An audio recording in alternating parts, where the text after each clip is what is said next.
Kung gusto mo magsimula ng franchising business, ano-ano nga ba ang pwede mong i-consider before ka maglabas ng kapital? Siyempre, hard work yan, lalo na kung business ang pinag-uusapan. These are the 3 tips for you. First, know the company or research the company kung more than 10 years na ba siya nag-exist.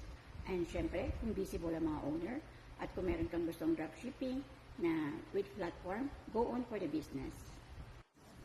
Second, know the product. Dapat alam mo kung ano ang produkto daming competitors sa market. So the best thing is pagkain, health, beauty and wellness. And digital. Alam natin, puro add to cart na lang tayo, puro laging tayo naka-cellphone. And yung produkto, nakikita mo all over the world. And lastly, know the right person. Dapat may taong tutulong sa'yo, lalo na